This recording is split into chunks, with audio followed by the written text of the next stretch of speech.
Laurine Posen est belle. Mercredi, Grand et Société, de 15h à 16h45. La rediffusion le jour suivant à 22h15. Mesdames et messieurs, de retour. Je l'ai promis à l'entrée de l'émission que Torolebela Lelo Makambouitali, politique Yambo Kanabiso, nous allons essayer d'être le plus pratique que possible. Il y a un parti politique qui vient de voir le jour, ou qui a vu le jour relativement pas très longtemps. Ce parti politique est un parti politique aujourd'hui dans la juxtaposition. C'est de ça qu'on va parler effectivement. L'origine de ce parti politique, le parti politique dirigé par messieurs James, on va essayer de parler de ça. Le parti, c'est le parti syndicat, voilà les termes, syndicat qui veut dire pousser. Pousser qui veut dire donner de l'impulsion. On va parler de ce parti qui, hier, était pleinement dans l'opposition, mais aujourd'hui, le parti change de direction. On ne sait pas, est-ce qu'on est encore dans l'opposition ou on n'est plus dans l'opposition? C'est de ça qu'on va parler, les sources idéologiques, les appartenances politiques, la nouvelle approche, et puis bien sûr, ce que le parti reproche à la classe politique, à l'élite, et bien évidemment à l'opposition de façon pratique, ou disons à l'opposition directement. Alors, je reviens à vous encore une fois. Monsieur James, comment allez-vous? Bonjour, monsieur Christian. Vous allez bien? Et je profite de cette occasion pour saluer toutes les dames de la République démocratique du Congo. Mais aussi, j'étends cette salutation aux femmes du monde entier, puisque nous sommes pendant le mois de la femme, avant de vous dire que je me porte bien. Très bien. Alors, il faut dire que vous avez d'abord été dans un autre camp politique, je dois le dire comme ça, dans une famille politique. Et aujourd'hui, vous n'êtes plus là-bas et vous êtes dans votre propre parti politique, votre propre groupement politique, et vous étiez dans l'opposition. Vous n'êtes plus dans l'opposition. En fait, parlez-nous de votre parti d'abord. Merci, c'est une très bonne question. Lorsque vous dites que j'étais dans l'opposition et que je ne suis plus dans l'opposition, oui, parce que vous êtes dans la juxtaposition. Je ne peux ni confirmer la première assertion, ni la nier, et je ne peux pas confirmer ou nier la seconde assertion. C'est que dans la politique, les choses sont dynamiques et il faut aller avec le changement que le temps vous apporte. Parce que les événements se succèdent et vous ne pouvez pas être rigide et ne pas fléchir face à certaines situations qui vous obligent aussi à changer et à adopter des nouvelles approches. Alors, lorsque nous avons créé, avant même de créer le parti politique syndicat, moi j'étais dans la diaspora et en tant que citoyen congolais de la diaspora, je voulais mener une action en faveur de mon peuple, le peuple africain de manière générale. Quel pays précisément? J'ai fait plusieurs pays parce que je suis un ancien fonctionnaire des Nations Unies.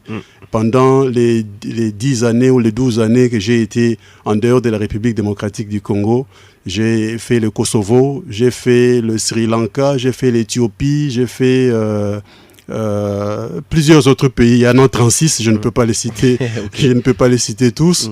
Mais je me suis plus identifié aux États-Unis d'Amérique à partir d'où je commençais à réfléchir pour le pays et à organiser certaines actions pour agir dans le contexte de la classe, plutôt pas la classe politique, mais de la société civile.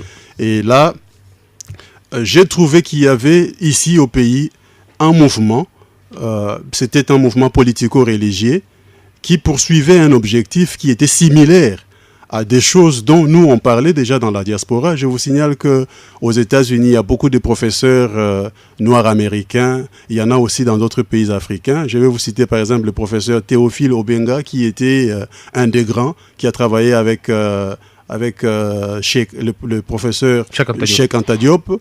Ils ont tenu une conférence, vous en savez quelque chose, en 1976 pour parler de l'afrocentrisme. L'une des meilleures, d'ailleurs, l'une voilà. des meilleures conférences. Voilà. Donc, après avoir lu les ouvrages de toutes ces grandes personnalités et suivi les mouvements que d'autres grands professeurs et des docteurs, des chercheurs aux États-Unis, tels que l'ancien pasteur Ray Higgins et puis le docteur Ben Yokanon, le regretté docteur John Henrik Clark, après avoir suivi tout ce qu'ils ont fait en rapport avec l'égyptologie pour nous dévoiler ce qu'on ne connaissait pas. Ou ce qu'on nous cachait, forcément. Voilà, je voulais découvrir davantage et faire découvrir à mon peuple notre histoire, notre origine, ce qui a été mal fait dans le pays et dans le passé, par qui et pourquoi et comment nous pouvons corriger ces erreurs et les tares du passé.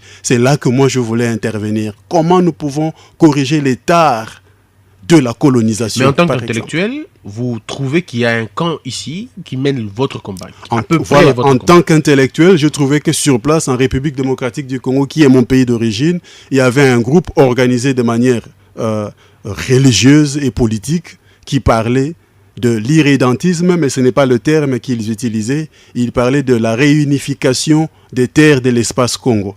Étant donné que je suis aussi un descendant de cet espace Congo, j'ai dit, mais leur lutte est noble. Mais seulement, ils ne trouvent peut-être pas de termes appropriés pour expliquer ce qu'ils veulent vraiment. Et vous savez mieux que ce n'est pas les termes qui existent, voilà. C'est pas les termes qui font les choses, c'est plutôt le contenu des termes qui font les choses. Absolument. Alors, je me suis dit, lorsque je vais au Congo, je vais commencer à mener des actions dans la société civile pour accompagner ce mouvement qui existe déjà de manière à ce que ces thèmes-là deviennent de plus en plus connus. Vous savez, il y a beaucoup de mouvements ici dans le pays qui parlent de la réhabilitation, de la dignité de l'homme noir, mais ils dissocient parfois certains aspects avec d'autres aspects qui devraient tout accompagner le tout de manière à ce que nous obtenions gain de cause. Il y en a qui prennent une approche entièrement religieuse et qui veulent se départir complètement de la politique, alors que la politique, la religion, la science, le tout là doivent marcher. Moi j'ai une question à vous poser, mais c'est une ensemble. Oui, c'est une j'ai une question. On va aller avec vous comme ça. Vous êtes aux États-Unis d'Amérique. Vous êtes porté par une lutte ici au Congo. Vous vous dites qu'il y a un groupe qui s'identifie un peu dans votre combat. Qu'est-ce qui vous a le plus attiré ici? Est-ce que parce que ce groupe appartenait dans un espace culturel, ou si vous voulez, oui, justement, un espace culturel ethnique dans lequel vous découlez aussi? Est-ce la religion qui vous a aussi attiré, parce que c'est un groupe, vous avez dit, politico-religieux? Est-ce les ambitions politiques? En fait, qu'est-ce qui vous a attiré parmi ces trois choses? Je parle ici de la tribu, de l'ethnicité, je parle de la religion, mais aussi des aspirations politiques. Merci, c'est une très bonne question. Ce qui m'avait amené, c'était d'abord la recherche de restaurer ma dignité en tant qu'une personne d'origine africaine. Les nombreuses années passées dans la diaspora nous ont soumis parfois à des situations où on s'est référé à vous comme, pas vraiment comme un être humain à part entière, mais tout simplement comme un Africain. Je vais vous donner un exemple typique pour ne pas trop parler. Nous sommes dans une situation où je suis avec mes collègues avec qui je fais le même travail. Ils sont d'origine différente, ils ne sont pas africains, ils sont européens, ils sont américains. Et lorsqu'on doit nous présenter, on est 24 dans une salle, on appelle un monsieur qui a un nom allemand, on dit il est de l'Allemagne.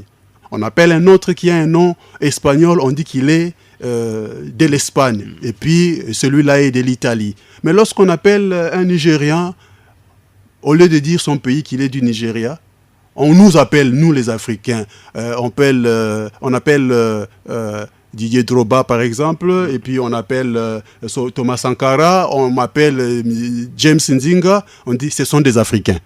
Alors on vous met dans un même panier et ça vous frustre très grave. Voilà.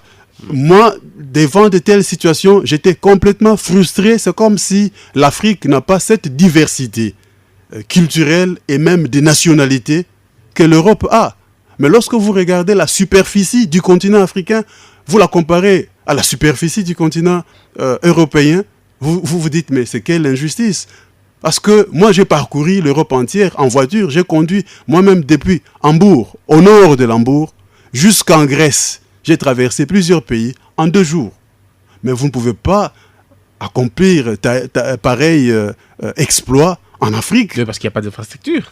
Même s'il y avait de routes, mais il allait devoir vous prendre plusieurs jours, si pas plusieurs mois, pour le faire. Parce que là, nous comparons la superficie. Mais en Europe, ils ont 44 pays. Oui. Lorsque vous mettez à part la Russie et la Turquie qui ont des plus grandes superficies, la Russie fait 17 millions de kilomètres carrés. Donc vous mettez la Russie à part, vous mettez la superficie avec ses 710 000 kilomètres carrés, vous les mettez aussi à côté. Les restes de terre qui restent là, ils ont 44 pays. En Afrique, nous avons 56 pays, y compris nos îles.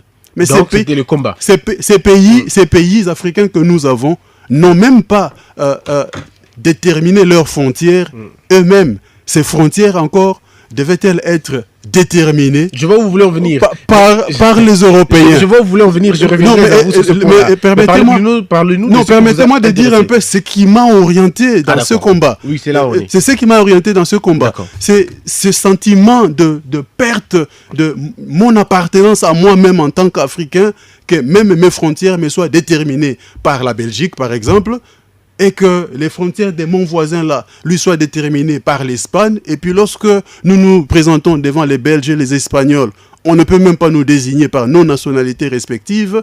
On nous met tous dans un panier et les mauvais comportements de l'un doivent représenter aussi l'autre, alors que pour eux, ils réclament le droit de chaque peuple à l'autodétermination. Ici, je parle de l'autodétermination comme ce droit-là d'avoir le respect de défendre son propre statut sans être mélangé avec d'autres. C'est cela qui m'a amené à dire, je vais aller appuyer ce combat, parce que lorsque nous corrigerons la cause originale de toutes les souffrances de l'Afrique, qui a commencé à partir du Congo, ce que nous appelons aujourd'hui la République démocratique du Congo. Mais c'était d'abord, avant d'être la République démocratique du Congo, c'était d'abord un petit espace qui était dans un autre État qui s'appelait Congo. C'est seulement cet État-là qui avait été conquis par des étrangers, qui a commencé au nom de ce peuple autochtone. Mais les étrangers ont commencé à annexer d'autres États qui étaient à côté de cet État-là. Quand vous découvrez... C'est l'étude que je ne partage pas, ou que mon école ne partage pas du tout, parce que j'ai comme l'impression que ceux qui viennent du Congo central, ou ceux qui ont appartenu à cet espace-là, ont tendance à présenter le Congo central comme la tête de la République démocratique du Congo, alors que on sait tous l'histoire que c'était des États totalement indépendants qui vivaient dans une, je dirais, indépendance totale. Le royaume, en fait, parce que vous parlez du royaume Congo, l'empire Luba, on peut parler de l'empire Lunda, mais l'Équateur n'a jamais eu d'empire, vous le savez, l'Équateur n'a jamais eu d'empire, n'a jamais eu de royaume, c'était un peuple qui était sous l'égide de messieurs qu'on appelait à l'époque, comment on appelle, Wese Tuliwango, un peu au sud. Il y avait de dames, des familles qui finalement avaient des petits territoires, mais la manière dont on présente le Congo central comme une tête de la République, alors moi je me dis, il y a un problème là. Le mot que vous avez utilisé, la tête de la République, oui, je ne l'ai pas utilisé. Si, je ne l'ai pas utilisé. Je sélectionne très bien les mots lorsque je parle de ceci. Je parle de droit de chaque peuple à déterminer son propre statut. Oui. Je ne présente pas le peuple Congo comme la tête de la République démocratique du Congo. Et encore ici, il y a deux entités différentes dont nous parlons. Exact. Les Congos, ils ont le droit, s'ils veulent recourir aux droits auxquels les Allemands ont recouru pour reconstituer l'unité de l'Allemagne. Vous vous souvenez qu'après la Deuxième Guerre mondiale, l'Allemagne ayant perdu la guerre, a été partitionnée en deux. Une Allemagne est devenue l'Allemagne de l'Est et l'autre est restée l'Allemagne de l'Ouest. Mais après plusieurs années, lorsque la circonstance sur le terrain, les circonstances ont changé, l'Allemagne n'a pas trouvé de besoin de rester séparée. Ils se sont réunifiés. Et ce droit-là à se réunifier, lorsque vous avez été divisé ou partitionné par une force extérieure, c'est ce qu'on appelle l'irrédentisme. Ce droit-là, il n'y a pas que les Allemands qui y ont recouru. Il y a des Italiens en 1924. Plusieurs de leurs territoires étaient conquis par des étrangers, mais après, ils ont mené des luttes pour récupérer tous ces territoires. Il y a la Chine qui se bat aussi pour voilà. Autre chose. Là, vous avez compris. Alors, les Congos, ils ont ce droit-là parce qu'ils rêvent de restaurer l'unité de ce qui constituait l'espace qui était dans l'ancien royaume Congo. Ça vous a arrangé parce que vous êtes là aussi. Oui. Alors, c'était ça l'origine de la lutte. Mais je ne me limite pas, moi, en tant que citoyen congolais de la République démocratique du Congo, qui n'inclut pas que les terres de Bakongo, mais ça inclut aussi les terres de Bangala, et des Katanga, etc. Je me dis, dans cette configuration de la République démocratique du Congo, je peux combattre, je peux militer avec les citoyens des autres terres aussi qui n'avaient rien à voir avec ce qui est devenu la République démocratique du Congo, pour aller corriger l'erreur historique de mettre divers peuples qui n'avaient rien à voir les uns avec les autres dans un même État et les obliger à rester unis, même lorsque la colonie n'existait plus. Alors moi je reviendrai à vous parce que c'était une très grande question idéologique, bien sûr qu'il faut revenir. Il faut revenir. Vous appartenez dans ce groupe. Quand vous revenez des États-Unis, vous rentrez, vous les rencontrez, vous faites votre adhésion convenablement, vous devenez un membre effectif. Vous allez même plus loin jusqu'à devenir le conseiller politique du groupe, s'il faut le dire comme ça. Qu'est-ce qui se passe quand vous quittez le groupe? Quelles sont les motivations qui vous poussent à quitter le groupe? Je complète, je ne suis pas devenu que le conseiller politique du groupe. Même, oui. Je suis devenu le premier vice-président du mouvement. Oui. C'est-à-dire la deuxième personnalité du mouvement. Après monsieur... Après l'honorable Mwanda Nsembi. Mwanda Nsembi. Avec l'affaire Boudia Congo, c'est ça? Bon, en fait, l'honorable Mwanda Nsembi était à la fois chef spirituel, où il est à la fois chef spirituel de son mouvement, de son église, à laquelle je n'ai pas appartenu, l'église Bundu Dia Congo.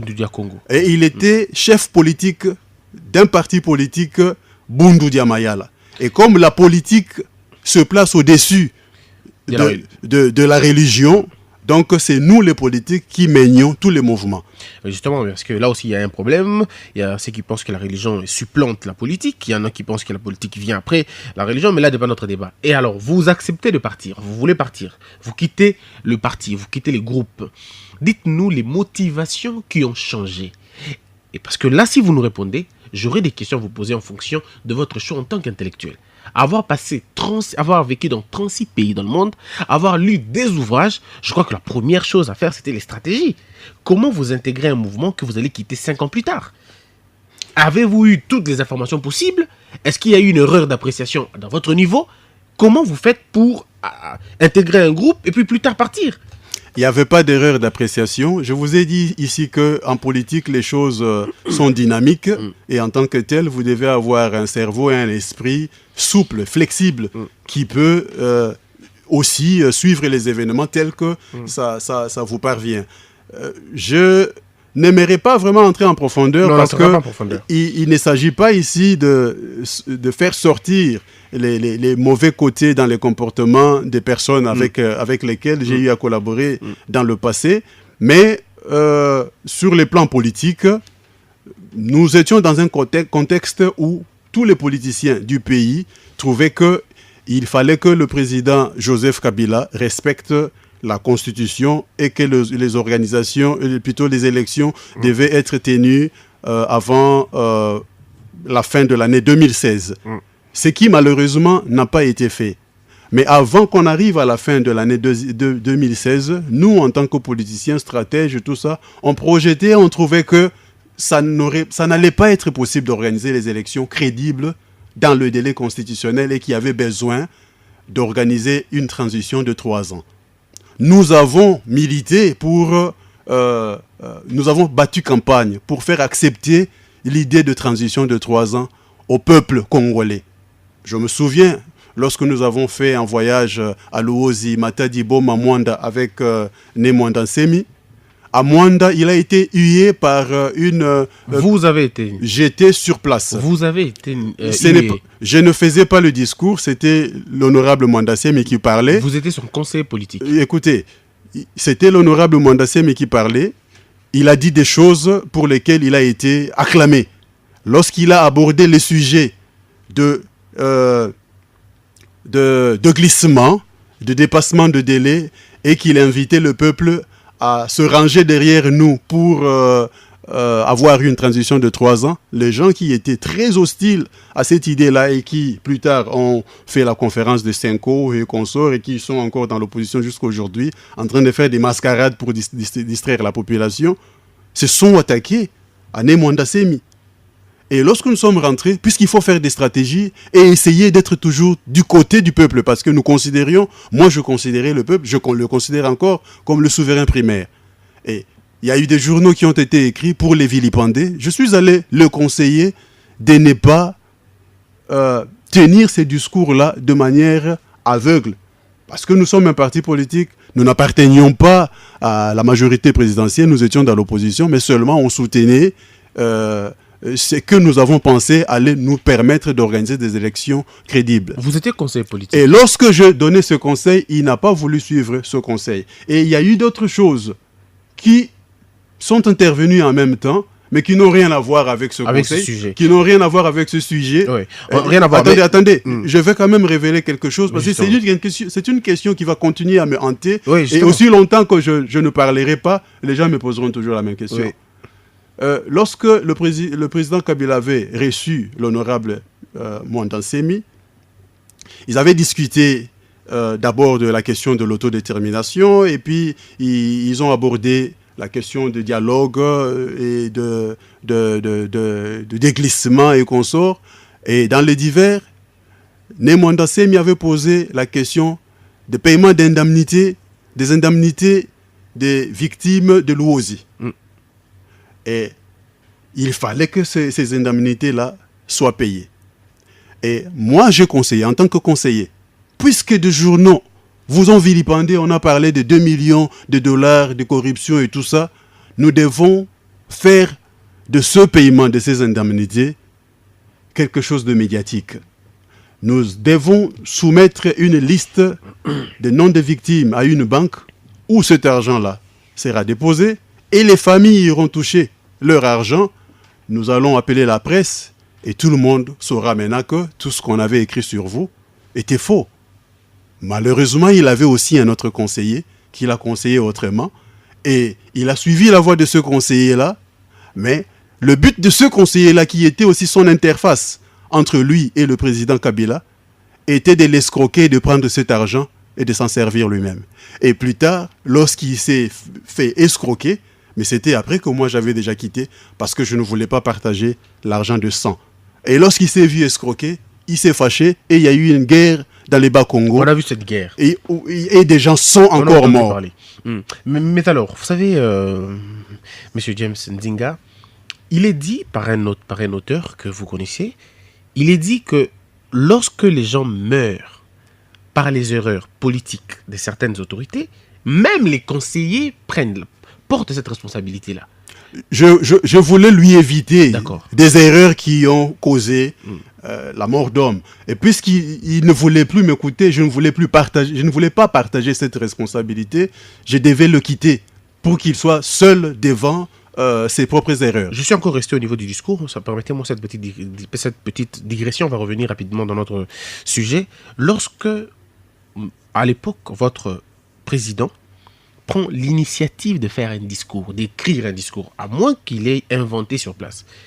Est-ce que vous étiez au courant qu'il va demander aux gens... Ça c'est aussi un problème. Bon, oui. Comme je vous ai dit, nous ne sommes pas en train de discuter la personne de l'honorable Mwanda Semi, sinon je pourrais vous dire beaucoup de choses. Alors, on va faire vous promettez une émission élaborée, mieux élaborée pour ça. Mais écoutez, vous ne croirez peut-être pas, mais si je vous dis qu'il y a beaucoup de choses qu'il disait qui étaient impromptues, vous préparez autre chose qu'il va dire, mais sur place, il dit autre chose. Alors c'est très grave. Parce que... il dit autre chose, il dit ce qui lui vient dans la tête. Parce qu'il est religieux, peut-être c'est une inspiration de Dieu.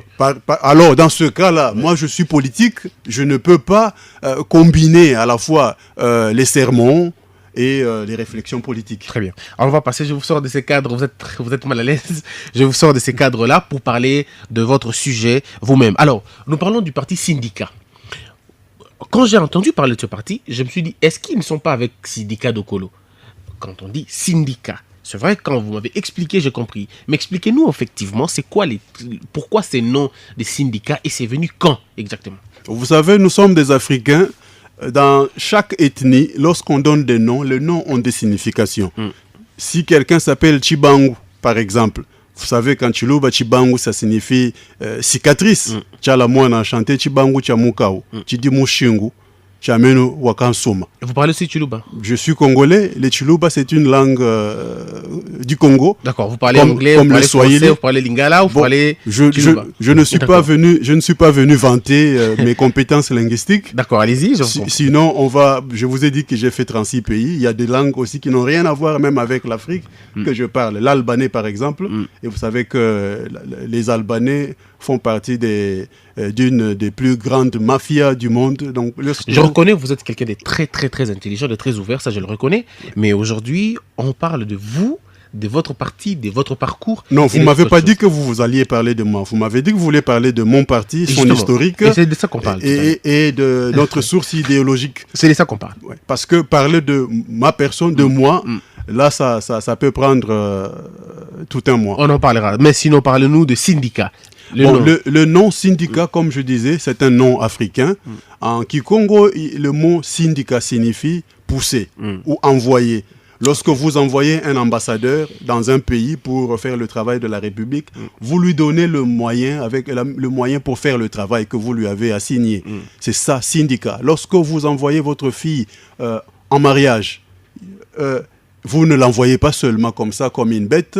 Vous préparez des couvre-lits, des mortiers, des pilons, des choses avec lesquelles les choses dont il va se servir pour accomplir sa tâche d'épouse. Et vous là où elle est allée. C'est ce verbe-là, ça s'appelle syndicat. Et alors, pourquoi vous avez donné ça à votre parti? Parce que vous êtes le Ça, c'est syndicat en du peuple. Kikongo. Ok. Et en tant que ce mot-là, en Kikongo, il y a des gens qui le donnent à leurs enfants comme leur nom. Ah, d'accord. Mais moi, ce n'était pas par rapport au nom que des personnes portent que j'ai été inspiré pour proposer ce nom à mon parti politique. Donc vous êtes le syndicat du peuple, on doit le dire. Le J'étais syndicat du peuple. j'étais inspiré à la fois par la beauté, la consonance de ce mot, syndicat, parce que ça s'apparente un peu au mot français, le syndicat, parce que nous voulons parler pour le peuple. Exactement. Et puis à la fois, parce que le sens de ce mot-là, pousser, faire pression, la République démocratique du Congo, la classe politique est malade, l'opposition, le peuple, tout ça. Alors il faut donner une impulsion pour que les choses changent. Et c'est Mais, syndicat. mais comment je vais donner cette impulsion-là? Et comment je peux trouver un mot ou un nom pour le parti? Ça sera une abréviation trop longue en français. Alors, c'est un acronyme. Le mot syndicat, pas en tant qu'acronyme, mais en tant que mot, était en train de résumer le tout. Mais il y avait à la fois aussi, dans la philosophie Congo, dans la philosophie bantou, il y a une phrase, une pensée où on dit Congo Singadikanda. Congo, c'est la corde de la famille. Alors, Singadikanda, je l'ai abrégé. J'ai pris trois lettres du premier mot et 2 lettres de chacun des 2 mots qui restent. Et ça m'a donné syndicat. Et voilà. Alors votre parti, quand vous le créez comme ça, c'est en quelle année déjà? Le parti syndicat est né en 2016, après que j'ai quitté le parti BDM. Donc c'est le 2 avril 2016 que nous avons tenu une assemblée générale au cours de laquelle j'ai été élu président de ce parti. Et voilà, j'exerce cette fonction Depuis. avec fierté. Alors, vous appartenez... Quelles sont vos sources idéologiques, on doit le dire? Lorsque vous créez le parti syndicat est assis sur quelle base idéologique? Est-ce que vous êtes une religion, un mouvement religieux, spirituel, politique? Quelles sont les bases idéologiques sur lesquelles s'assoit votre parti? Je vous ai dit tout à l'heure que moi, je suis politique. Je ne peux pas fonder mon argumentation mon argumentaire, je ne peux pas le fonder sur des sermons religieux, donc je ne suis pas religieux et je ne ferai plus jamais partie d'un mouvement politico-religieux. Je suis 100% politique et mon parti est un parti politique, pas un parti politico-religieux. Okay. Et nous sommes de la social-démocratie, nous sommes nous prenons le fédéralisme comme modèle, le meilleur modèle d'organisation d'une société, parce que l'univers même est fédéral. Nous avons un soleil avec plusieurs planètes. Chacune de ces planètes tourne selon son propre timing, ne suit pas les mouvements des autres planètes. Et nous prenons l'irrédentisme des peuples africains, c'est-à-dire que les frontières qui existent aujourd'hui entre certains pays, qui sont tracées par les anciens colonisateurs, doivent être effacées par les Africains eux-mêmes. Et s'il doit y avoir d'autres frontières, ces frontières-là devront être décidées par les Africains eux-mêmes, et ces frontières ne doivent pas nécessairement correspondre à ce que nos anciens colonisateurs nous ont donné. Avez-vous la mesure et la hauteur de ce que vous dites, M. James? Même si ça vous semble démesuré, il faut qu'à un certain moment, l'Africain regarde derrière lui, il regarde là où il se trouve et il regarde là où il va, et qu'il se dise, c'est démesuré, mais quelqu'un doit commencer. Mais ça veut dire que le Congo tel qu'il est là, on se dit, bon d'accord, on va se mettre ensemble pour, n'est-ce pas, délimiter ou effacer les limites de l'homme blanc. Ça veut dire, au niveau de l'Angola, on efface les barrières. Au niveau de nos 9 voisins, on efface. Est-ce que vous avez la mesure de ce qui peut se passer? C'est un carnage ce qui va se passer par la suite. Écoutez, vous voyez l'Union européenne. Oui. Il y avait plusieurs pays dans l'Union européenne. Plusieurs pays. Et ce pays-là existe toujours. Chacun de ces pays n'a pas perdu le droit de déterminer son propre statut. Ils ont adhéré à l'Union européenne après avoir fait une demande. Ils adhèrent. Les membres de l'Union étudient leur candidature et ils les acceptent dans l'Union.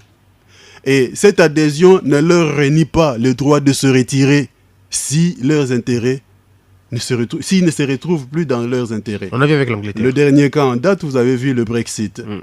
Et peut-être que d'autres pays vont suivre. Si Marine Le Pen avait gagné les élections en France, elle allait aussi parler de l'exit de la France, de l'Union européenne. Alors, dans notre cas ici, nous sommes une république démocratique du Congo qui ressemble un peu à ce qui était l'Union des républiques socialistes soviétiques.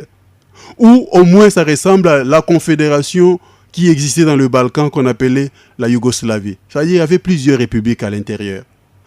Au sein de la République démocratique du Congo, il y a plusieurs républiques qui ne se reconnaissent pas.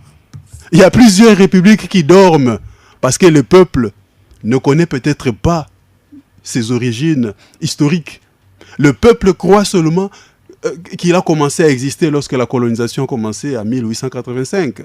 Et si nous, vous et moi, et tous ceux qui savent et qui connaissent, nous n'en parlons pas aujourd'hui, qui viendra en parler à nos enfants? Quel est le lien que vous faites entre ce qu'a été le peuple balkan, ce qu'a été, parce qu'il faut parler aussi de l'Asie qui était dans ces mêmes conditions, avec le Décoré et tout le reste. Quel est le lien que vous faites avec les RDC? Quelles sont les républiques qui dorment en RDC? Les républiques qui dorment en RDC. Je ne veux même pas remonter au temps des empires Lunda et Kuba, Luba et le royaume Congo. Je ne veux pas remonter jusqu'à ce temps-là. Prenons seulement le moment des indépendances des pays africains. En 1960, il y avait une république du Katanga. Oui, mais c'était post-guerre. Post-rébellion. Mais écoutez, j'ai fait le Kosovo. Oui. Le Kosovo est une république aujourd'hui. C'était après la guerre aussi. Vous comprenez? Oui. Nous sommes tous les citoyens du monde. Nous avons un seul globe. Si quelque chose se fait en Europe et que tout le monde le trouve normal, pourquoi vous le trouvez anormal si cela doit se faire en Afrique? Parce que c'est pas possible. Et de surcroît en République démocratique du Congo. Vous voulez défendre une unité qui ne nous sert pas. Entre-temps, vous avez l'unité de la République démocratique du Congo, mais vos enfants, vos grands frères, toute l'élite est en train de fuir pour aller chercher une meilleure vie en Europe, alors que c'est ici qu'il y a des diamants, c'est ici qu'il y a de l'or. Oui, c'est la faute des gouvernants. C'est la faute de la gouvernance. Écoutez, ça n'a rien à voir avec la situation. Écoutez, M. Christian. Je vous en prie. Les gouvernants de ce pays sortent d'où? C'est le peuple qui produit les gouvernants. Les faibles généralement. Aujourd'hui, c'est le président Kabila qui est au pouvoir. Tout le monde veut que le président Kabila quitte le pouvoir, mais c'est lui qui va le remplacer. Ça sortira de quelle source? Pourvu qu'il soit meilleur. Écoutez, ça sera encore de la même source, ça sera du peuple. C'est cette masse-là qui va produire quelqu'un d'autre. Lorsqu'il viendra, il va faire exactement ce que M. Kabila fait aujourd'hui, s'il ne fait pas pire. Vous comprenez? Et il peut faire mieux aussi. Hein. Bon, s'il le fait mieux, tant mieux, c'est ce que nous souhaitons, et c'est pourquoi nous parlons. C'est pourquoi nous parlons. Si vous pouvez m'aider un peu à me remettre sur les tracts, qu'est-ce que je... Justement, parce que vous parlez de peuple balkan, vous dites voilà, faudrait... vous m'avez demandé quel était le lien, quel était le lien entre les Balkans... Oui, et nous ici au Congo, les républiques qui dorment. Et nous ici, je vous cite la République du Katanga, par exemple. Je peux vous citer la République du Grand Kasaï. Je peux vous citer la République du Kivu. Et toutes ces républiques dont je viens de citer les noms ont même des drapeaux qui existent jusqu'aujourd'hui. C'est sur base de la haine. Ce sont des partis, des pulsions ethniques. Vous parlez... Rien à voir avec écoutez, je vais vous arrêter un peu, oui, M. Christian. Allez-y. Je sais que c'est vous qui animez l'émission. Non, on le fait avec vous. Mais permettez-moi ici de vous dire que vous avez tort de parler des ethnies. Okay, allez-y. Lorsque vous dites la République du Kivu, vous dites que c'est ethnique. Est-ce que dans le Kivu, il y a une seule ethnie? C'est quelle ethnie? Le Kivu, c'est une nation. Lorsque vous parlez du Katanga, le peuple katangais, c'est la nation katangaise. Lorsque vous parlez du Kasaï, le Kasaï, c'est une nation. Vous savez que le Kasaï a 224 000 km². 224 000 km² avec une population, je ne sais pas exactement de combien, mais j'estime d'environ 12 000. Une population de 12 000. 12 millions. Mais le Rwanda, qui n'est pas loin de chez nous ici, le Rwanda n'a que 26 000 km². Oui, le Rwanda peut entrer dans le Kasaï plus de 10 fois. Mais après... mais attendez, mais allez-y. Je vais vous emmener jusqu'à ce que vous compreniez. Oui, parce que moi je prendrai le pays dans lequel vous venez. Les États-Unis, comparé cela au Mexique, je vous parle... comparé les États-Unis d'autres pays américains, vous allez vous rendre compte que ça n'a rien à voir. Attendez, je vous parle du Rwanda. Ils n'ont que 26 000 km², mais ils ont le droit d'exister en tant que pays indépendant. Oui, parce que c'est fait comme ça. C'est fait comme ça? Oui, vous croyez que c'est Dieu qui a créé le Rwanda? Ce n'est pas Dieu qui a créé le Rwanda. Ce sont des hommes qui sont venus et qui ont délimité leurs frontières. Mais exactement, c'est la même chose en France, c'est la même chose en Espagne, c'est la même chose en Belgique. Mais les Français ont déterminé leurs frontières. Est-ce que la République démocratique du Congo, c'est nous qui avons déterminé ces frontières? C'est là que je veux en venir. Mais est-ce que le problème, c'est au ce niveau ou c'est la gouvernance, monsieur? Non, James. La gouvernance, c'est un problème. Oui. C'est un des problèmes. Mais c'est un problème qui émane des conséquences des autres problèmes antérieurs qui ont précédé ce problème. Bon, allez-y alors, développez parce que... C'est là que je vais vous parler des causes. Il y a des causes originelles et des causes intermédiaires. Aujourd'hui, on dit M. Kabila ne veut pas quitter le pouvoir, c'est lui la cause de tous les maux qu'il y a dans le pays. Moi, je vous dis c'est faux. Ce n'est pas M. Kabila la cause de tous les maux. Mais ce n'est pas que ce qu'il a fait ne constitue pas une cause pour d'autres maux. Mais lui-même, et ce qu'il a fait là, c'est une conséquence des causes qui ont existé avant, sur lesquelles vous fermez les yeux. Je partage votre point de vue, mais seulement il faut dire que on ne disculpe pas M. Kabila parce qu'en sa responsabilité de chef de l'État, il aurait dû freiner ou arrêter cette hémorragie, mais au contraire, on dirait qu'il a contribué à l'aggraver davantage. Nous allons en arriver là lorsque je vous dirai maintenant pourquoi nous avons changé notre approche. Parce qu'il y a quelque temps, nous appelions le peuple congolais au soulèvement populaire, mais nous avons trouvé que maintenant, ce n'est plus utile. Nous arrivons dans peu de temps. Voilà. Alors parlons de Parti Socialiste. Mais je n'ai pas fini de vous dire le lien avec le Balkan, parce que vous m'avez... Allez-y sur le Balkan. Vous m'avez interrompu. Mais allez-y sur le Balkan, parce qu'on va parler autre chose. Le lien avec le Balkan, c'est-à-dire que les pays des Balkans ont finalement décidé que l'Empire ottoman, qui gérait toutes les terres des Balkans, ne devait pas continuer à le faire et qu'ils étaient des républiques indépendantes, ces terres-là devaient leur appartenir à eux-mêmes. Et comme il y avait aussi une impulsion qui venait des pays de l'Europe occidentale, pour que ces pays-là réaccèdent à leur droit de s'auto-administrer, on a créé le concept de balkanisation. C'est un Allemand, un diplomate allemand, je ne me rappelle plus son nom, mais je crois qu'il s'appelait Rathenau, qui a créé ces néologismes. Dans le dictionnaire, ça n'existait pas. L'appropriation des terres au Balkan. Voilà. Ce qu'on a appelé la balkanisation. Voilà. Donc c'était l'appropriation des terres au peuple des Balkans. Exact. Pour fragiliser l'Empire ottoman. Et c'était une manière aussi de se protéger en Europe parce que les Ottomans voulaient continuer jusqu'à conquérir l'Europe entière. Et vous pensez à Et ça maintenant, ici en Afrique, lorsqu'on parle de la balkanisation, ça effraie le Congolais. Ils pensent que ce mot-là signifie un mal qui consiste à couper une partie de notre République démocratique du Congo pour l'attacher au Rwanda. Mais ça, c'est une erreur. La balkanisation se réfère à une partition. La partition des terres peut être concertée entre deux personnes qui ne veulent plus avoir un même État ou qui ne veulent plus manger dans une même assiette parce que l'un est peut-être plus gourmand que l'autre ou peut-être ils ont les deux le même appétit mais l'un ne veut pas manger à ce moment-là. Et qu'il ne faut pas laisser la nourriture dans une même assiette, il faut les séparer, que chacun mange dans son assiette. Je peux vous donner des exemples de pays qui étaient d'abord une seule république et qui ont décidé d'évoluer séparément. Oui, et puis j'aimerais que vous puissiez me parler du développement de ces deux pays. Ces deux pays qui se sont divisés, oui, le développement de tous les deux. Je vais vous parler de la Tchécoslovaquie, par exemple. Oui. La Tchécoslovaquie, aujourd'hui, n'existe plus. Oui. Il y a une république tchèque et il y a une république slovaque. Je ne peux même pas vous prouver ici que ce sont des républiques très développées parce que ce sont des membres de l'Union européenne et vous ne pouvez pas être membre de l'Union européenne si vous n'atteignez pas un seuil limité par l'Union de développement. Donc ce sont des pays très bien développés. C'est lorsque vous avez une belle histoire, hein. Voilà. Lorsque vous avez un beau passé, lorsque vous avez eu à travailler dur, vous avez des acquis de développement. Cela ne nous manque pas. Qu'est-ce que vous faites au Congo central, par exemple, si le royaume Congo devait être un royaume congolisé, je vous ai dit ici, vous n'avez pas des infrastructures d'abord. Je vous ai dit ici, parce que vous m'avez posé plusieurs questions à la fois, je ne peux pas y répondre toutes en même temps. Je ne peux que prendre d'abord une filière et puis ensuite je prends une autre et tout ça.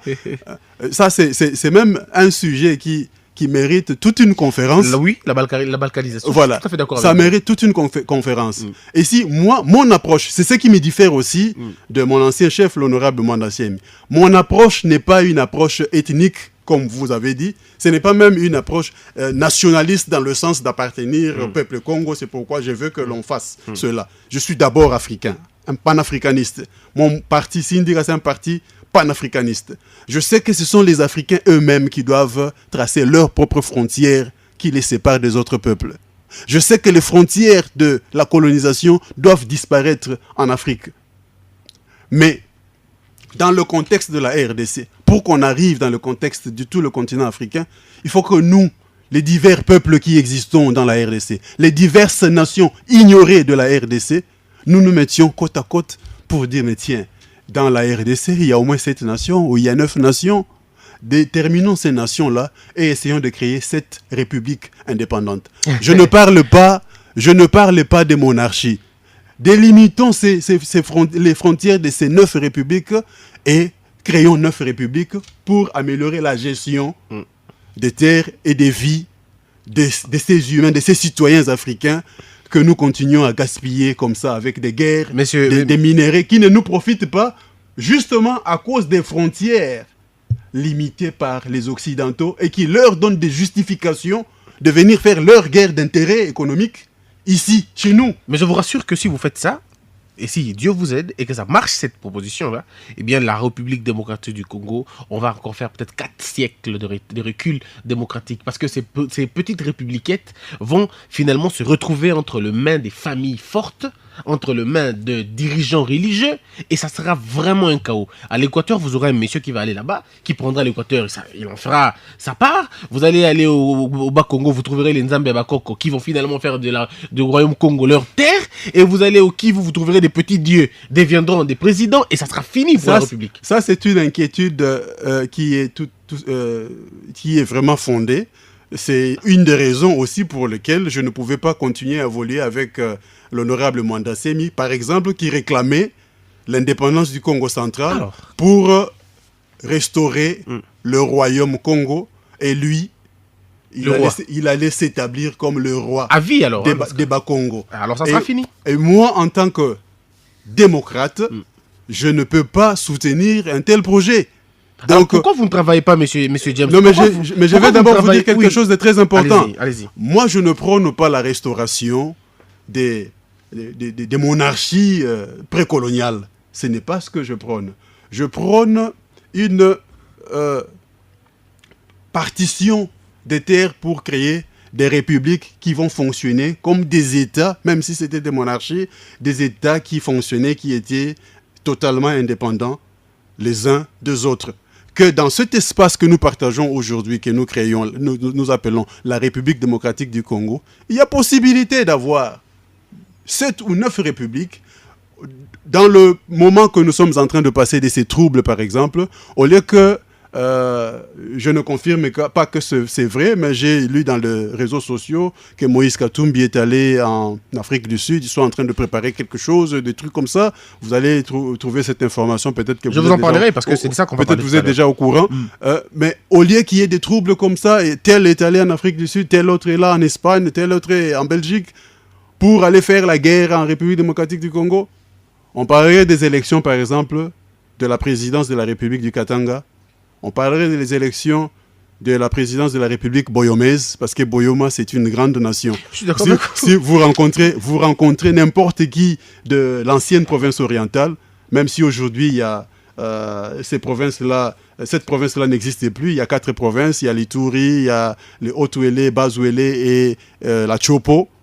Mais ces peuples-là considèrent que leur pays, qui est le Boyoma, a été balkanisé sans leur consentement. Vous êtes américain, en fait, vous êtes américain, je ne veux pas dire ça. Vous revenez des États-Unis où il y a combien d'États déjà?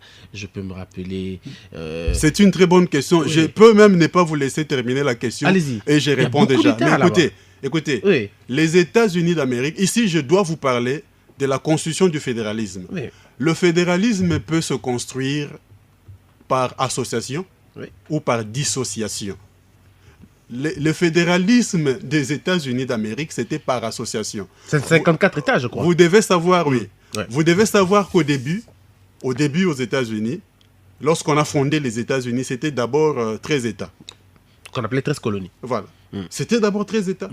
Et ces États-là appartenaient d'abord à des hommes les plus forts, les plus riches. Les terres là-bas aux États-Unis n'appartiennent pas à l'État. Oui. Ça appartient à leurs propriétaires. Et plus tard, ils ont commencé, pas à annexer, par la force, à associer les autres États.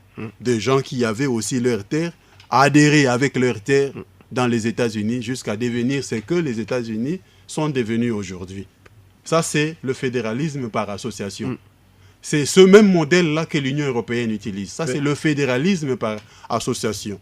Faites-le ici. Mais dans le cas de la République... pour ça ici. Écoutez, dans le cas de la République démocratique du Congo, le cas de la République démocratique du Congo, déjà, nous ne pouvons pas pratiquer ce fédéralisme par association parce que nous sommes déjà une confédération qui ne se connaît pas en tant qu'une confédération. Mais justement, il faut la réexpliquer au lieu de l'imposer. Mais c'est ce que je fais. Oui. Nous sommes un parti démocratique et fédéraliste. Nous ne prenons pas des armes. Nous, notre instrument de travail, c'est le débat et c'est le verbe. C'est ce que je suis en train de faire ici, même à travers votre émission. Nous expliquons pour que le peuple comprenne, que le Kassaïen comprenne qu'il a le droit d'avoir un passeport kassaïen pour aller aux États-Unis, pour aller en Chine, pour aller en Afrique du Sud. Et quand il débarque à l'aéroport, on vous demande, monsieur, vous êtes de quel pays? Il dit, je suis de la République du Kasaï. Il montre son passeport kassaïen. Mais c'est ce que nous ne voulons pas. En réalité, nous ne voulons pas que nos pays, nos partis reposent entre les mains des hommes forts. Écoutez. Pourquoi vous n'enseignez pas la démocratie d'abord? Écoutez. Pourquoi vous n'enseignez pas d'abord la démocratie avant d'avoir des républiques? Monsieur Christian. Oui, allez-y. Je voulais vous parler de la démocratie par dissociation. Oui. Je n'ai pas terminé. Allez-y. Il a plutôt le fédéralisme par dissociation. C'est ce que nous devons pratiquer ici, en République démocratique du Congo. Nous existons les 2 345 000 km². Une fois, un ami belge m'a dit, Monsieur James, nous, les Belges, nous ne pouvons pas vous laisser gérer le Congo tout seul.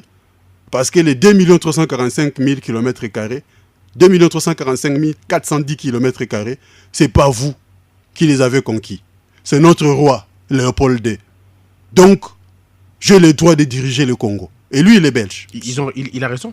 Il dit, j'ai le droit de diriger le Congo. Vous ne pouvez pas dire que vous êtes un pays indépendant et que vous seul, vous devez diriger le Congo. J'étais calme pendant ce temps-là, parce qu'il y a plusieurs années. Et puis plus tard, je suis venu lui dire, vous n'aurez plus votre Congo là de 2 345 000 km², parce que nous-mêmes les Congolais, nous allons le balkaniser. Nous-mêmes les Congolais, pas vous. Pas vous les Occidentaux. Parce que si nous laissons encore les Occidentaux venir partitionner des terres africaines, parce qu'en 1885, ils n'avaient pas fini de faire le partage des terres africaines. Ce que nous appelons aujourd'hui la République démocratique du Congo étaient les terres qu'on avait laissées en réserve pour faire le partage plus tard. Et c'est ce qui explique que vous chantez Ponanini Kaka Congo, Ponanini Kaka Congo. Vous comprenez? On va passer parce que les terres des Congolais n'appartiennent pas aux Congolais eux-mêmes. Ça appartient à la communauté internationale. J'aimerais bien que vous puissiez selon les accords de la conférence de Berlin. J'aimerais bien que vous puissiez me répondre en 1 minute, en tout cas, pour marquer une petite pause, pour aller dans la deuxième partie de l'émission.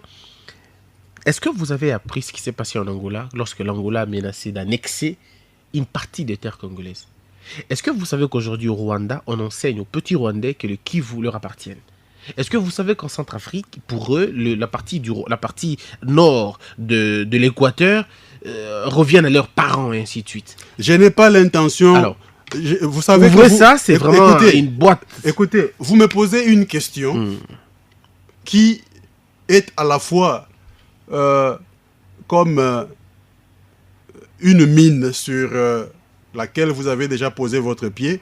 Et si vous n'appelez pas quelqu'un qui s'y connaît pour désamorcer la mine, vous explosez vos deux. Je ne veux pas répondre à cette question de manière brute, de peur qu'au début, j'énerve les esprits.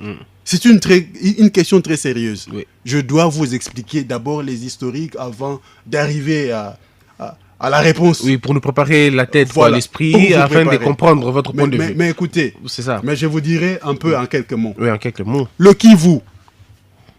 Lorsqu'il y avait un monsieur qui a fait la guerre là-bas au Kivu, il s'appelait Laurent Nkunda, qui nous ont dit qu'il était congolais. N'était-ce pas les gens du Kivu? Parce que Laurent Nkunda pouvait vous montrer qui au Kivu est son cousin, son neveu, son oncle, tout ça. Mais si historiquement ils ont des choses en commun, moi je suis du Congo central, je ne peux pas dire à mon frère Moses Kambale qui est au Kivu que s'il a son cousin au Rwanda, il doit le régner parce que lui, Moses et moi, nous sommes des citoyens congolais. Et justement. Mais entre-temps, Moses, ce ne sont pas ses ancêtres qui ont décidé que ces terres de Kivu soient dans la République démocratique du Congo. C'est Bismarck et ses amis européens qui ont décidé. C'est comme quelqu'un qui achète, vous et moi, nous allons au plateau de Ateke, nous achetons des terres et nous disons, bon, puisque nous avions mis ensemble l'argent pour acquérir ces terres, maintenant délimitons nos espaces. De chaque côté des terres, il y a des serpents, des rats et consorts. Vous mettez des frontières. Vous allez dire que les serpents qui sont de votre côté deviennent vos sujets.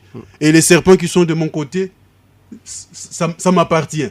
Et l'autre serpent dit, ou le rat dit, non mais moi, ma mère se trouve de ce côté-là. Vous dites, non, restez ici. Vous êtes les serpents de Christian et les autres là sont des rats de M. Jules Kibinda. Vous comprenez? C'est comme ça que les Européens se sont comportés face aux Africains. Oui, mais les faits et encore, Christian, vous devez savoir, ce sont des choses que beaucoup de Congolais ne savent pas. Que avant la colonisation de l'Afrique, les Européens ne nous considéraient pas comme des êtres humains à part entière. On était des meubles pour eux. Non, pas des meubles. Bien meubles. Nous étions des animaux en évolution. Est-ce que vous savez qu'en Belgique, on a exposé des Congolais nus dans des cages, dans les eaux? Je peux vous citer les noms de Otambenga, qui était un pygmée, qui a été exposé en Europe et aux États-Unis. On connaît les mémoires d'Hitler aussi, qui voulait frotter les noirs pour savoir s'il y avait une peau noire, il y avait une peau blanche à l'intérieur. Vous comprenez? Alors, de cette manière-là, lorsqu'ils ont tracé leurs frontières, Ils ne nous ont pas donné le droit Mais pourquoi vous ne parlez de pas diriger ces terres. Mais pourquoi vous ne parlez pas des Blancs qui ont été masqués, ont été mangés, dévorés chez les Sud-Africains, dévorés au Congo central, des Blancs dévorés parce que les Noirs ne comprenaient pas qu'ils étaient Blancs, ils étaient certainement maudits par Dieu, qui ont été dévorés. Tiens, Kata Diop en parle. Oui, il y a eu des cas de cannibalisme. Alors, pourquoi vous ne parlez pas? Il y a eu des cas de cannibalisme chez plusieurs peuples. Alors. Il y a eu des Blancs cannibales aussi. Oui, comme il y a eu des Africains cannibales. Je suis d'accord avec vous. Il y a eu ce cas de cannibalisme. Je ne suis pas ici en train de faire un plaidoyer pour des cannibales.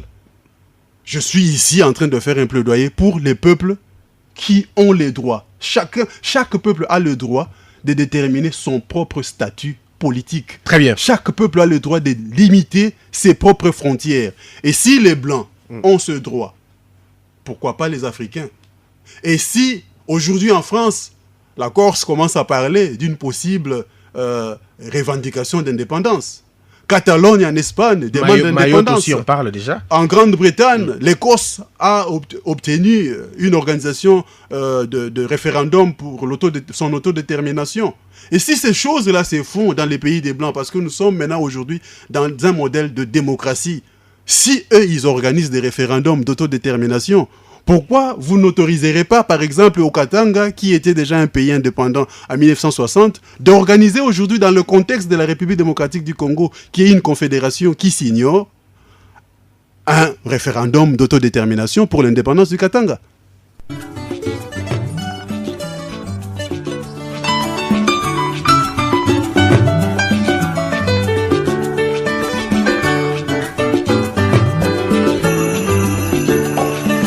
E bale a Congo, e jali lopangota, kashi e jali chezela.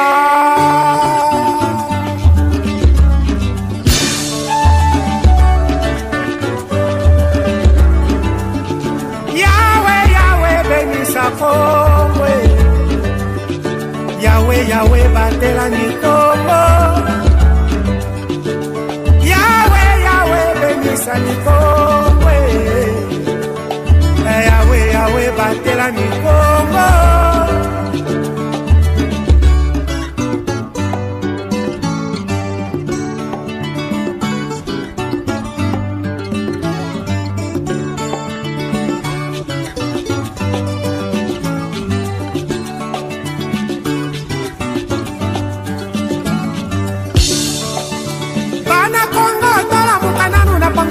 ndenge tokoki kobongisa mboka bakoko batikela biso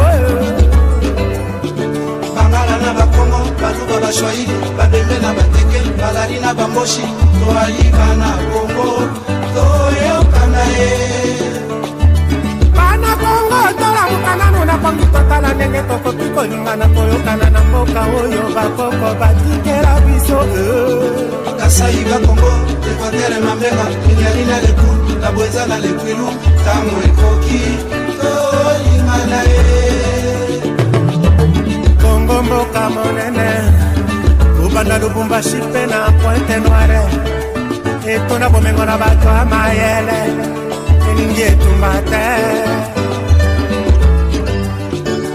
po etumba ebenganaka kimia ebomaka bondeko eteki ekolo oyinani bungomani mpe okabwani Yahweh Yahweh benisa Kongwe Yahweh Yahweh batela bana Kongo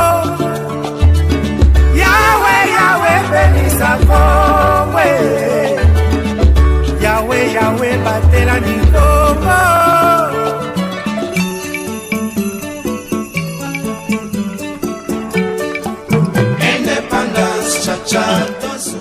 Je reçois M. James Ndinga, il est président du parti fédéraliste Syndicat, un parti dans la juxtaposition, c'est-à-dire pas dans l'opposition, non plus dans la majorité présidentielle, mais plutôt une partie dans la juxtaposition.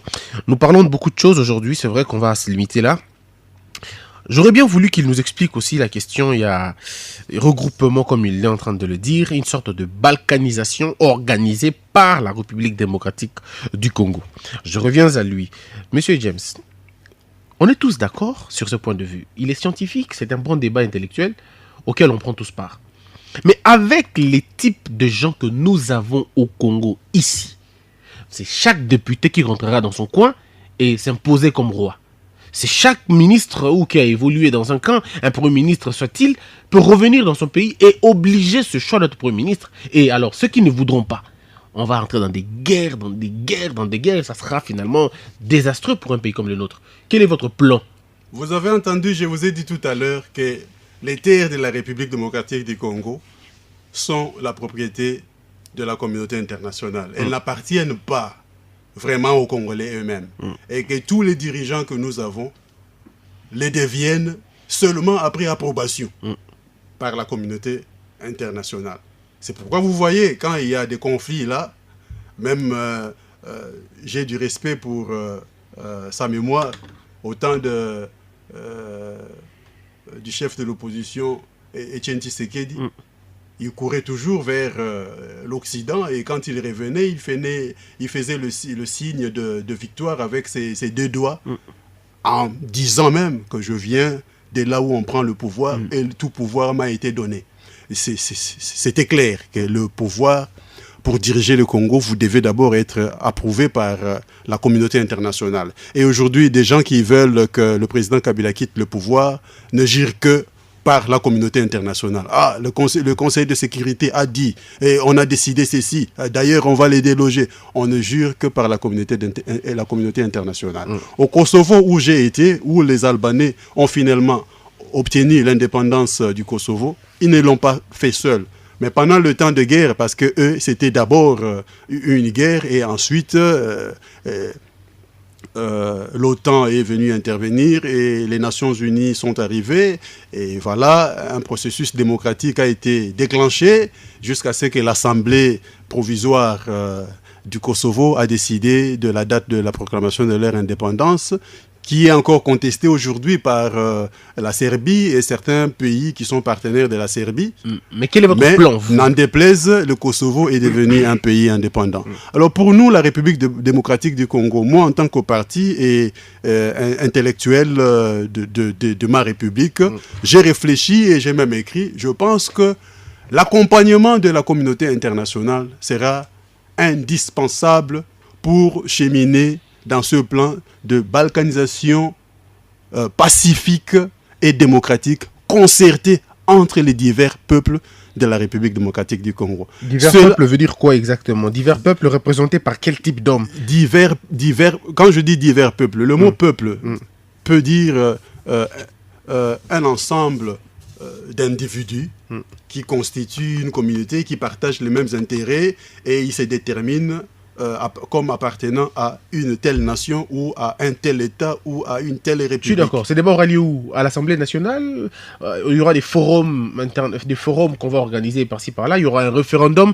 Comment ça va se passer pour que je me dise, moi, Christian, il y a, par exemple, moi je suis par exemple, je prends l'exemple que je sois du Kasaï. Alors moi, Christian du Kasaï, qui parlera à ma place? Le plan que je donnerai, c'est d'abord, moi en tant qu'intellectuel et politicien, je tiens à ce que mon point de vue soit partagé par un plus grand nombre de personnes qui nous soutiendront en devenant des députés, par exemple, à l'Assemblée nationale, parce que je ne soutiens pas le premier article de la Constitution de la République démocratique du Congo, qui dit que le Congo est un et indivisible.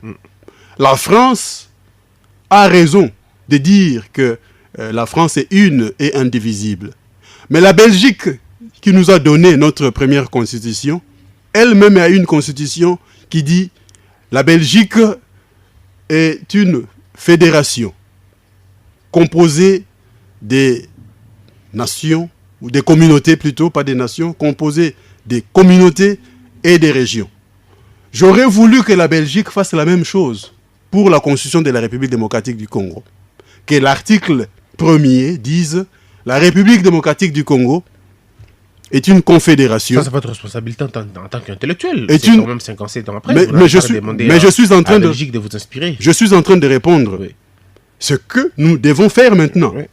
C'est nous qui devons changer cette constitution. Alors le peuple est souverain. Laissez-moi terminer un peu. Le peuple est souverain. La Constitution le dit. Par référendum, le peuple peut décider de changer. Mais c'est nous, l'élite intellectuelle, qui disons ce qui va et ce qui ne va pas. Nous pensons que le plan consiste à passer par la révision de la Constitution pour que cet État unitaire soit liquidé et que nous devenions un État fédéral qui va fonctionner comme une confédération de plusieurs républiques qui seront fédérales. Est-ce que vous ne roulez pas pour M. Kabila?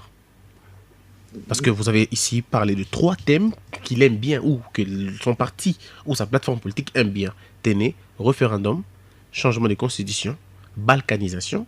C'est pratiquement les termes que l'autre camp a tendance à fleurir ou à aimer. Est-ce que vous ne roulez pas pour M. Kabila? Bon, la réponse est non.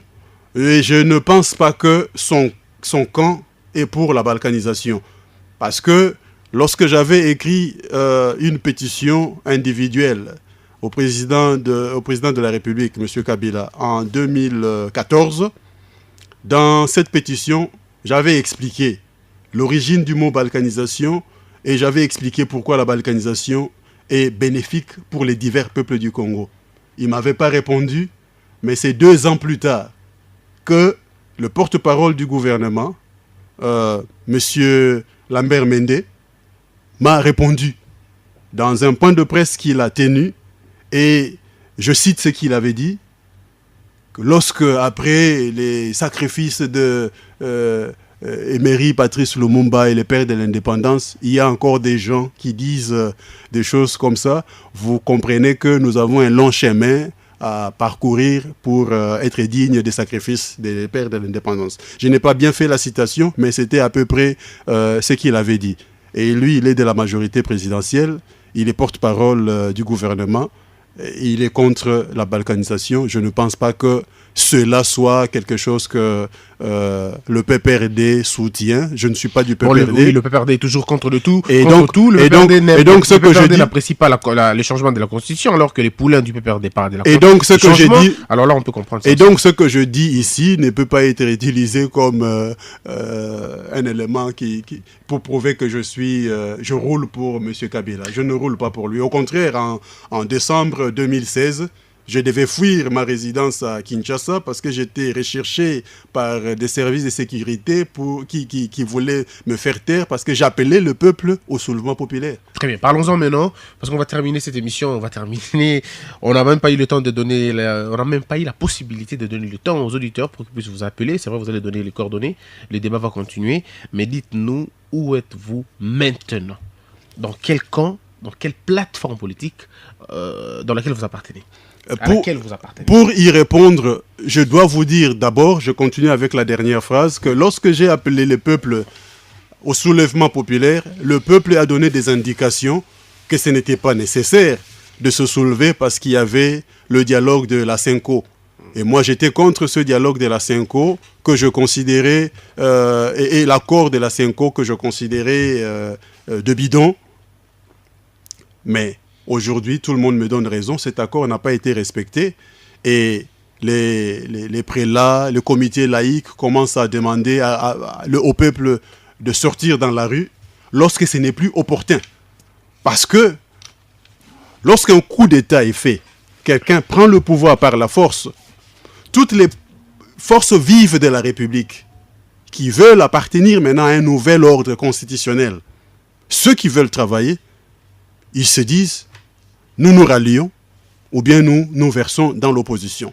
Ou ceux qui veulent changer tout simplement encore les régimes, ils iront dans des ambassades des pays différents prendre du soutien pour venir renverser ce nouveau régime. Moi, j'ai dit toujours que M. Kabila a réussi son coup d'État fin décembre 2016 et que maintenant, il doit réorganiser l'espace politique. Il ne peut pas continuer à diriger le pays seulement avec ceux qui l'ont accompagné dans son coup d'État, les prêtres de la Cinco et ceux qui étaient dans le rassemblement et dans le AR et dans la dynamique de l'opposition. Ils sont des complices du coup d'État. Toutes ces personnes-là sont des complices du coup d'État de 2016 qui a maintenu M. M. Kabila, le président Kabila au pouvoir jusqu'à aujourd'hui. Et moi, j'ai, à un certain moment, publié un communiqué pour dire « Je ne peux pas combattre seul. Si les peuples montrent qu'ils ne veulent pas se soulever pour faire respecter l'article 64 de la Constitution, je dois suivre ce que le peuple veut. » Alors, le peuple a suivi l'accord de la Cinco, qui n'a pas été respecté. Maintenant, un deuxième délai n'est pas respecté. Nous entrons maintenant dans le délai 2018, parce qu'on avait le délai 2016 et le délai 2017 de la Cinco qui n'a pas été respecté. Maintenant, nous avons le délai 2018 qui est soutenu par la communauté internationale. Et un calendrier électoral est déjà publié. Et moi, je pense que si la classe politique congolaise continue à bouder, à boycotter les élections, c'est-à-dire que la classe politique congolaise n'est pas en train de bien orienter le peuple à faire ce qui doit être fait. Qu'est-ce qu'il faut faire même? Et si le peuple veut que le régime change, il faut que le peuple aille voter. Et qu'il vote pour d'autres personnes qui viendront diriger le pays autrement. Mais si le peuple qui vote va voter pour les mêmes personnes, ou alors si le peuple vote qu'on donne de voix à des gens qui n'ont pas été votés, bon, ça va être compliqué. Vous savez qu'il y a des députés nommés. La communauté internationale qui accompagne les élections partout dans le monde s'est engagée, et je le sais à travers les déclarations qui sont faites dans les médias, et ils tiennent aussi à ce que les élections soient tenues en République démocratique du Congo. Et lorsque j'ai suivi une conférence tenue par son Excellence, M. Joseph Kabila, il a dit, après qu'une dame de la RFI... Sa petite sœur. Lui a posé la question, voilà, sa petite sœur, lui a posé la question s'il allait avoir un troisième mandat. Il a référé à la Constitution de la République démocratique du Congo. Oui. Pour tout intellectuel, la réponse est claire. La Constitution ne permet pas de troisième mandat. C'est-à-dire qu'il ne sera pas candidat. Et cette constitution ne lui permet pas d'être là jusque-là, mais il est quand même là. Alors on se dit, de quelle constitution on parle? Mais écoutez, nous avons maintenant un calendrier qui est déjà là. La communauté internationale soutient cela. Moi, en tant qu'ancien fonctionnaire des Nations Unies, je ne peux pas souscrire à un ordre de désordre ou de guerre. Je soutiens ce que la communauté internationale soutient. Je soutiens les élections. Et cela ne signifie pas que je roule pour M. Kabila. Je soutiens les élections parce que je crois qu'à travers ces élections, mon parti va accéder à une portion du pouvoir. Mais vous aurez du mal à atteindre le seuil. Il y a le problème aujourd'hui, le piège, c'est le seuil. Mais votre parti n'a pas 10 ans. Comment vous allez faire pour atteindre le nombre alors que le seuil est un impératif? Allez-vous faire des alliances? Avec qui? La République démocratique du Congo compte aujourd'hui plus de 617 partis politiques. Oui. Et je crois que parmi ces partis, il y en a qui sont représentés un peu partout, avec lesquels nous pouvons faire des alliances. Je ne peux pas vous dire maintenant avec qui nous allons faire une alliance ou des alliances, mais nous sommes dans cet espace politique. Le moment venu, nous allons faire des alliances. Ça est fini, mesdames, mesdemoiselles et messieurs. Monsieur James Ndinga, président du parti... j'aimerais dire président James Ndinga, président du parti fédéraliste, syndicat. Ça a été un grand plaisir. Comment j'aimerais vous recevoir encore mercredi prochain, mais seulement que vous allez rentrer dans votre base, continuer votre tournée. J'aurais bien voulu vous envoyer une invitation pour qu'on revienne parler de cette question. C'est un débat intellectuel, j'aimerais bien. Et pourquoi ne pas parler de l'historique de Boudi Dia Congo, Boudi Dia Mayala et toutes ces choses? Pourquoi ne pas parler de l'histoire de notre République aussi? Comment la retracer, comment la recréer, comment la refonder? Vous êtes tellement intéressant, j'aimerais bien qu'on revienne sur la question. Alors, je vous enverrai certainement l'invitation. Ce sont des beaux thèmes qui méritent d'être... déballé, mais je ne peux pas parler de Boudi Dia Congo ou Boudi Dia Mayala qui sont des organisations dont les fondateurs, les membres sont encore en vie et ils sont Votre là. Votre parcours, bien sûr, on va aimer les témoignages. Mais je peux parler de mon parcours et de mon passage et j'apprécie beaucoup que vous m'ayez invité et je viendrai allègrement si vous m'invitez encore prochainement. On le fera. Mais seulement comme je n'habite pas Kinshasa, je n'habite plus Kinshasa. Je suis dans le Congo central pour être plus proche de ma base, moi, j'irai me faire élire à Songololo pour représenter mon peuple à l'Assemblée nationale. Donc, je vais rentrer bientôt à Mbanzangungu, où je suis résident depuis bientôt 2 ans. J'aimerais bien que vous puissiez m'envoyer une invitation. Comme ça, je viendrai tourner des émissions avec vous là-bas, voir comment est-ce que vous vivez avec votre base, quel est le message que vous lancez à votre base, parce qu'on ne sait jamais, peut-être que vous préparez un royaume, ou peut-être que vous préparez déjà une république, et nous, on ne sait pas, un jour on va se réveiller comme ça, Monsieur James parle d'une république, c'est la balkanisation, on ne sait jamais, quoi. Non. Alors j'aimerais être là. Non, soyez tranquilles, soyez apaisés, nous ne prendrons pas des armes, nous ne sommes pas des gens qui pensent à restaurer une monarchie, et je ne soutiens pas le désordre. Très bien. Donc, je vous inviterai, comme ça vous allez... Ça sera un grand plaisir. Un mot par rapport à l'émission qui vous reçoit pour la première fois, et puis on va terminer. Et le nom de l'émission, c'est comment? C'est RTG, c'est Grand Oeil, c'est comme ça qu'on dit, Grand Oeil. On est à la radio, mais on dit Grand Oeil. Aujourd'hui, c'est Grand Oeil Consultation Populaire. Oui, je remercie le présentateur d'abord et le concepteur de cette émission. Merci. Et il faut des émissions pareilles où vous donnez la voix à ceux qui n'ont pas de voix, ou à ceux qui pensent à la place de ceux qui ne peuvent pas penser eux-mêmes, pour que l'Afrique devienne véritablement libre et prospère. Alors, vos coordonnées, comment on fait pour vous joindre? Ceux-là qui ont besoin de parler avec vous, qui ont besoin de vous inviter dans des débats, dans des conférences, dans des tables de littérature, comment ils font pour vous joindre? Je préfère ne pas donner mon numéro comme ça, par la voie de médias. Mais vous êtes, je sais que je ne vous paye pas, vous n'êtes pas mon employé, mais si quelqu'un est vraiment intéressé à me retrouver, à me contacter, il peut prendre contact avec vous ici et vous saurez l'orienter. Parce que j'évite des insultes, des débats. Lorsque vous dites des choses que certaines personnes ont entendues pour la première fois, c'est pas tout le monde qui digère des découvertes, des nouvelles vérités de la même façon. Peut-être que dans ce que j'ai dit, il y a des gens qui ont pu trouver des erreurs historiques ou je ne sais quoi, mais je parle de manière scientifique. Si quelqu'un pense qu'il y a des choses qui ne sont pas prouvées et qu'il faut un débat, moi je suis prêt à débattre avec n'importe qui, n'importe où, pourvu qu'on se respecte mutuellement. Très bien. J'essaie d'organiser même une conférence débat, si la Providence le permet. Je l'organiserai à la cathédrale Notre-Dame de Fatima, parce que je tiens à associer toujours la communauté internationale dans ce genre de débat. Je ne parle pas que pour les peuples Congo. Je parle pour tous les Congolais et même pour la communauté internationale. Alors, je serais très content de participer à cette question, de participer à la conférence. C'est une question de curiosité. Avez-vous une religion? Vous avez une croyance? Moi, je suis animiste. En tant qu'Africain, je suis animiste. Je crois que chaque chose qui existe dans la nature a une âme. Et lorsque je suis né dans une famille chrétienne. Ma mère était catholique. Elle m'a donné cette éducation chrétienne. J'ai étudié, en âge avancé, j'ai étudié l'histoire des religions du monde. J'ai étudié les sciences politiques. J'ai été musulman. J'ai fait les études coraniques. J'ai étudié les tafsirs. J'ai étudié l'exégèse du Coran, de la Bible. Mais j'ai décidé de ne pas être religieux. Très bien. Je ne suis pas affilié à une religion. C'est comme ça que l'honorable Mwanda Semi a vu qu'il y avait une ressemblance entre lui et moi, parce que je suis animiste, mais il n'a pas su faire de moi membre de son église. Et ça l'a déplu. C'était un grand plaisir, en tout cas, de recevoir M. James Nzinga. C'est quelqu'un de très intelligent que je découvre. C'est très bien, on aura le temps de discuter convenablement.